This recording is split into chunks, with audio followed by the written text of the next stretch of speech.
大家好，我是小玉。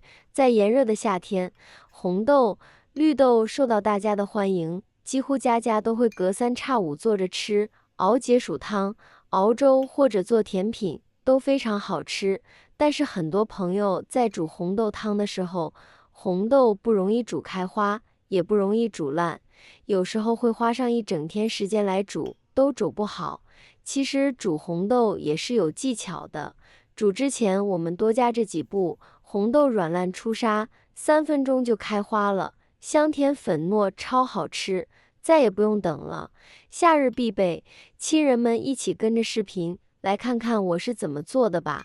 首先，根据家里人口的数量，准备适量的红豆。我这里准备了100克红豆，然后将红豆挑选一下，把里面有虫眼的、残缺的烂豆子挑拣出去。因为这些坏掉的豆子不仅不能吃，而且还会影响口感。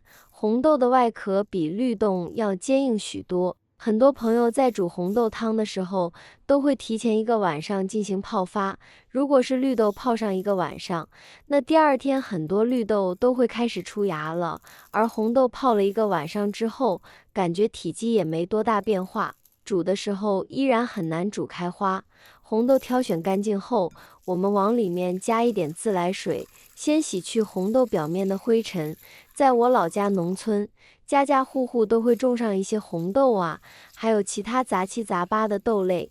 到了红豆收获的季节，我们都会把红豆晾晒后储存起来。而晾晒红豆的时候，我们都是直接把它摊在地上，或者是席子上面晾晒的，因此表面有非常多的灰尘和杂质。所以我们买回来的红豆一定要清洗干净。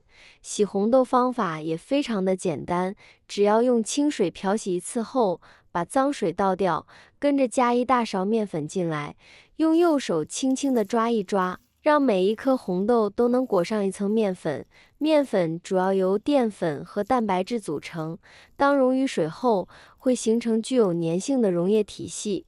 这种粘性有助于将附着在果皮或其他物品表面的脏东西洗下来，因为粘性能附着在细小灰尘上，使其与水分一起被冲走。抓洗干净后，往里面加入大量的我家自来水，把红豆表面的面粉残留抓洗干净。但是一次是洗不干净红豆的，因为现在面粉已经附着在红豆表面了。抓洗个半分钟左右，把脏水倒掉，再放到我家水龙头下面，用流动自来水多冲洗几次，直到里面的面粉残留被彻底冲刷干净即可。以这样的方法来清洗红豆，就可以洗得非常干净了。红豆洗干净后，控干一下水分，往里面加1大勺海盐，再加入1大勺白糖，用手搓一搓。盐和白糖都具有很好的摩擦力，颗粒感特别足。我们洗完的红豆加一点盐和白糖，这样搓一搓，就可以把它坚硬的外壳上磨出一些裂缝，让它的外壳变得更薄。那么我们在煮制的过程中就很轻松的把它煮开花了，大大的缩短我们煮制的时间。红豆的外壳特别的坚硬，如果只是简单的搓几下的话，基本上起不到什么作用。一般情况下，我会慢慢的搓个10分钟左右，就可以大大的缩短红豆煮制的时间。煮红豆用白糖或者是食盐来搓一搓，其实这种方法在生活中很少见，应该很多朋友都不知道。这个方法是小时候外婆教我的。红豆搓好后，往里面加入适量的自来水，把表面的食盐以及白糖残留冲洗干净即可。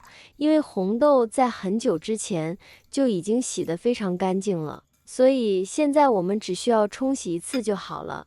接下来我们把搓好的红豆倒进砂锅里面了，我们把水倒进盘中，把盘里面粘着的红豆全部冲刷下来，也倒进砂锅里。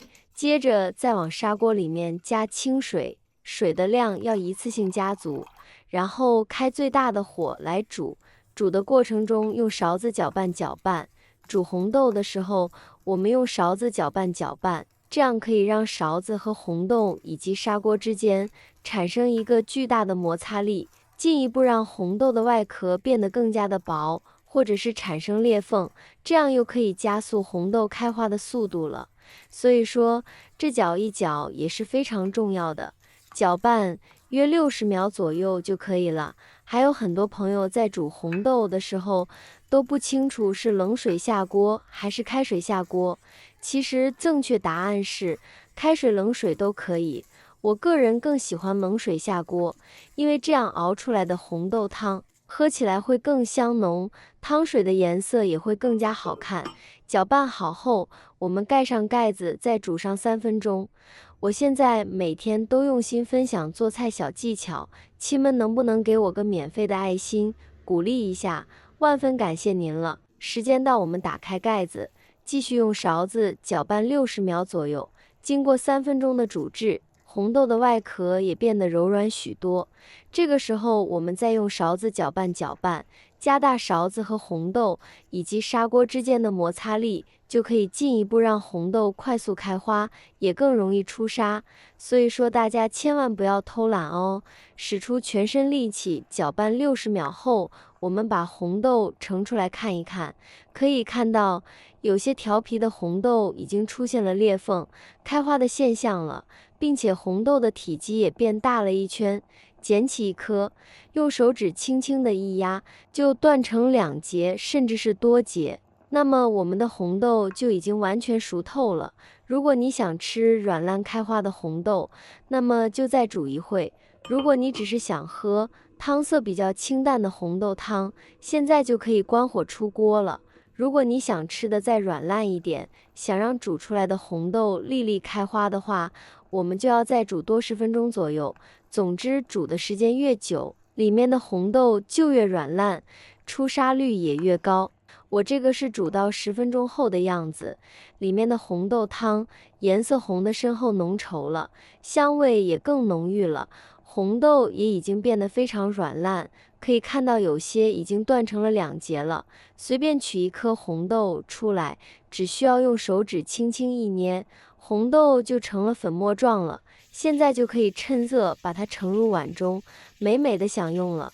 哇，这样煮出来的红豆汤真的是太美味了，光看着就会流口水。喜欢吃甜一点的，还可以加一点冰糖或者是红糖。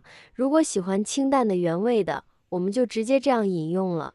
因为红豆本身就具有甜味，含有麦芽糖，我们每隔几天就可以给家人煮一些红豆汤，经常饮用它对人体有很多好处，非常的贴心。